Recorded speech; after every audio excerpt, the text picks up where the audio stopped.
നമസ്കാരം സുഹൃത്തുക്കളെ, ഇതിപ്പോൾ നമ്മളെ കൊട്ടത്തറ ഫാമിലെ സോനാലി കോഴികളാണ്. നല്ല ഫിനിഷിങ്ങുള്ള നല്ല ഭംഗിയുള്ള കുറേ കോഴികളുണ്ട്. ഇതൊക്കെ എന്ന് വെച്ചിട്ടുണ്ടെങ്കിൽ ഒരു 1.5 മാസം കഴിഞ്ഞാൽ മുട്ട സ്റ്റാർട്ട് ചെയ്യുന്ന രീതിയിലുള്ള പരുവത്തിലുള്ള പടക്കോഴികളുണ്ട്. അതേപോലെ നല്ല ഏകദേശം ഒരു 1.25 കിലോൻ്റെ മുകളിലേക്കുള്ള നല്ല പൂവൻ കോഴികളുണ്ട്. പറയാലോ, ഇപ്പോൾ ഉത്സവങ്ങളുടെ സീസൺ ആയതുകൊണ്ട് തന്നെ പൂവൻ കോഴികൾക്ക് നല്ല ഡിമാൻഡ് ഉണ്ട്. ഇപ്പോൾ നല്ല ശക്തമായിട്ടത്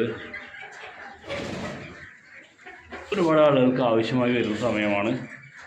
അപ്പോൾ കോഴികളെ ആവശ്യമുള്ള ആളുകൾക്ക് നമ്മളെ കോൺടാക്റ്റ് ചെയ്യാം. നമ്പർ താഴെയുണ്ട്. നമ്മുടെ ചാനൽ കണ്ടുകൊണ്ടിരിക്കുന്ന ആളുകൾ നമ്മളെ ചാനൽ സബ്സ്ക്രൈബ് ചെയ്തിട്ടില്ലെങ്കിൽ സബ്സ്ക്രൈബ് ചെയ്യുക, സപ്പോർട്ട് ചെയ്യുക. ഇന്നിപ്പോൾ 21 ജനുവരി 2026 രാവിലെ 9 മണിക്ക് എടുക്കുന്ന വീഡിയോ ഉണ്ടത്.